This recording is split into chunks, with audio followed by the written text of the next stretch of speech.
How the ancient Stoics started every single day. Wait. That title is already on the no-repeat list. I'll generate a fresh angle. Title: The Stoic Dawn Protocol, Ancient Morning Habits That Still Work Today. You wake up. And before you even open your eyes, it starts. The notifications. The mental to-do list. The weight of yesterday that you carried into sleep and somehow still have this morning. You reach for your phone before you reach for your own thoughts. You scroll before you think. And by the time you've been awake for 7 minutes, you already feel behind. Sound familiar? Here is the thing most people miss. The ancient Stoics lived in a world of chaos just as loud as ours. Plagues. Political collapse. War. Betrayal. Marcus Aurelius ruled an empire while managing personal grief and military crisis simultaneously. Epictetus was born into slavery. Seneca lived under an emperor who eventually ordered him to take his own life. These were not calm, sheltered people sitting in monasteries. And yet every single one of them had a specific, intentional practice for how they began the day. Not a productivity hack. Not a wellness trend. A philosophy of preparation. A ritual that set the mind before the world could touch it. The Stoics figured this out 2,000 years ago, and we have forgotten it. In this video, we are going to walk through the actual morning habits of the ancient Stoics and show you exactly how to apply them right now in 2025. Not vague inspiration. Real, specific, daily practice. And trust me, if you stay until the end, the final habit is the one that separates people who talk about changing their life from people who actually do it. If this kind of content speaks to you, there is a whole community building something real over at the Unshakeable. Subscribe and join us, because we are just getting started. Let's get into it. Most people think the morning starts when they wake up. The Stoics disagreed.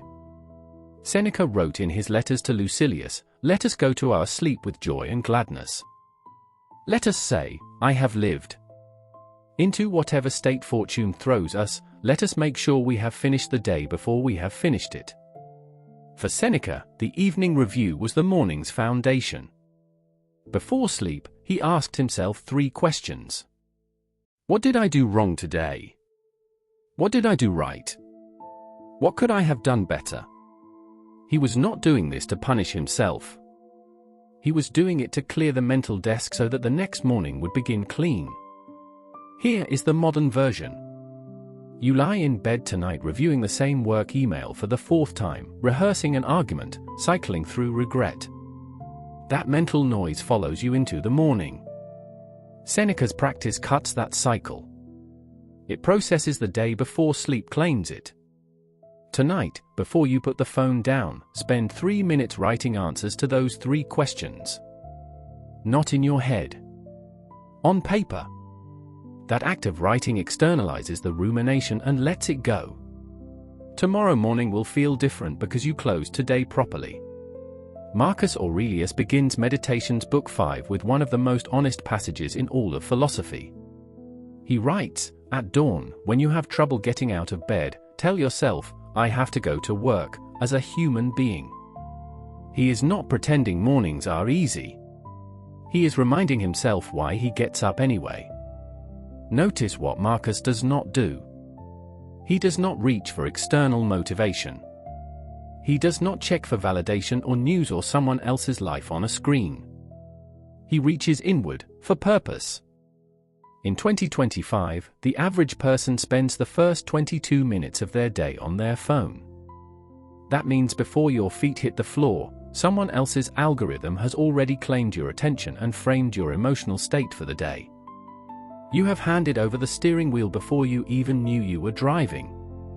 Marcus was fighting the same gravitational pull, just without the screen. The bed was still warm. The duty was still heavy.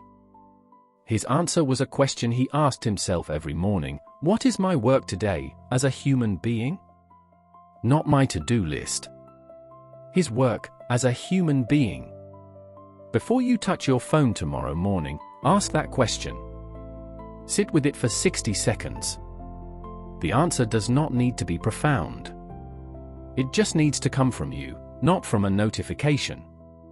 Here is what most people never realize about Stoic morning practice. It was not designed to make you feel good. It was designed to make you ready. The Stoics practiced what they called Premeditatio Malorum, the premeditation of adversity. Each morning they would mentally rehearse the difficulties the day might bring. Traffic. A difficult conversation. A plan that falls apart. Loss. Frustration. Disappointment. Not to create anxiety. To drain the charge from it. Epictetus taught this directly in the Discourses. He said, "Never say of anything, 'I have lost it,' but 'I have returned it.'" Before the loss happens, the Stoic has already rehearsed accepting it. When it arrives, it is familiar ground, not a shock. Think about how you currently start your day. You probably plan around the best case. You run the meeting assuming it goes smoothly. You leave assuming traffic is light. And when reality does not cooperate, the emotional impact hits harder than it should because you were only prepared for one outcome. Take 60 seconds each morning to ask, what could go wrong today, and how will I respond if it does? Not catastrophizing. Preparing. There is a difference. One creates panic. The other creates composure. The Stoics chose composure every single morning. Stoicism was not a philosophy of sitting still. The Stoics walked constantly. Zeno of Citium, the founder of Stoicism, taught while walking with his students in the Stoa Poikile, the painted porch in Athens. That is literally where the word Stoic comes from. The school of the porch. Movement was built into the philosophy from the very first day. Seneca wrote in Letter 15, "Exercise your body for the benefit of the mind." He was not promoting fitness as aesthetics. He was identifying the physical-mental connection that modern neuroscience has now confirmed. Physical movement in the morning reduces cortisol, increases dopamine baseline, and prepares the prefrontal cortex for the kind of deliberate thinking the Stoics prized. You do not need a gym. Zeno was walking. Marcus Aurelius was noted for physical training before his administrative duties began. Cato the Younger, famous for his iron discipline, walked barefoot in harsh weather not for toughness performance, but to accustom himself to discomfort so that comfort would never become a need. The practice, move your body within the first 30 minutes of waking. Walk. Stretch. Train. Make it non-negotiable, not because someone told you to, but because you are choosing to own the first hour before the day owns you. Meditations was never meant to be published. Marcus Aurelius wrote it entirely for himself. As morning notes. As private rehearsal. As a way to argue with his own worst instincts before they had a chance to operate unchecked in the real world. He writes in Book 2, "Confine yourself to the present." That line did not arrive polished. It was written and rewritten across different entries, a man hammering his own thinking into shape each morning before going out to rule an empire. This is the practice modern productivity culture almost got right, and then immediately commercialized into journals with gratitude prompts and habit trackers. The Stoic version is different. It is not a performance for your future self to admire. It is an argument. You are writing to clarify, to challenge, to prepare.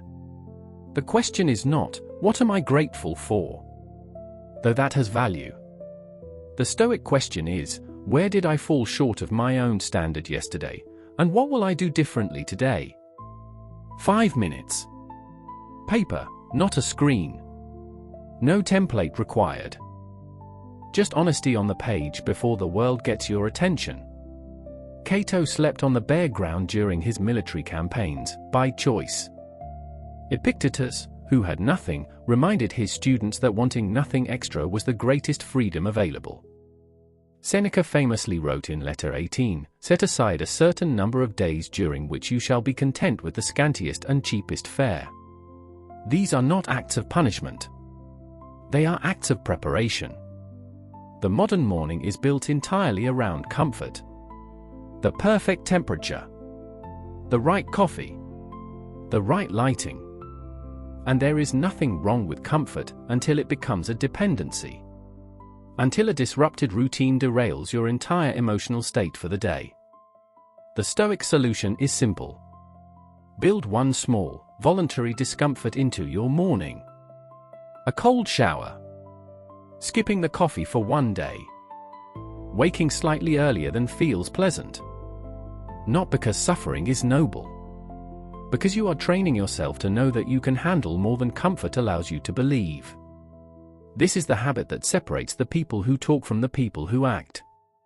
Anyone can read Stoic quotes. Fewer are willing to practice the discomfort that makes those quotes mean something in your real life. The Stoics ended their morning preparation with a return to the single most important question in the philosophy.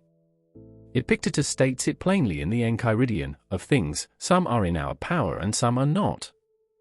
Before walking out the door, into the noise, into the demands and the disappointments and the unpredictability of a real day, the Stoic would draw a mental line. Here is what I control. Here is what I do not. I will act on the first and release my grip on the second.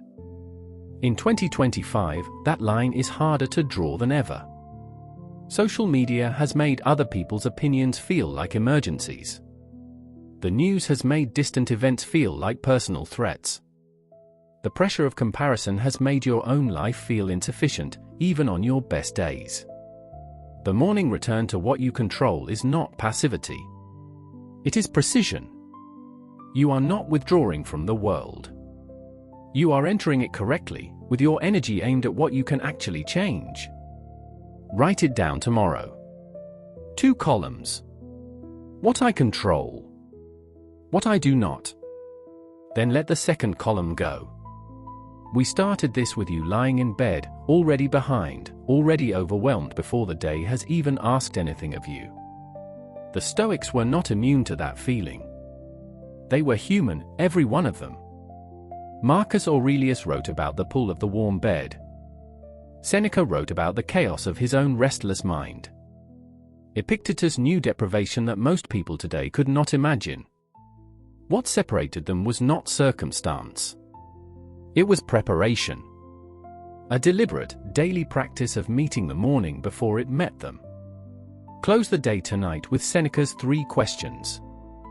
Wake tomorrow with Marcus's 1 question. Rehearse what could go wrong so it cannot break you. Move your body. Write honestly. Choose one discomfort. And before you step into the noise, draw the line between what you control and what you do not. The morning is not just a time of day. It is a practice. And the Stoics mastered it 2,000 years ago. If this content is landing for you, subscribe to The Unshaken Order. There is more coming and it only gets deeper from here. The next video on this channel is going to challenge the way you think about failure in a way you might not expect. Watch it next. We will see you there.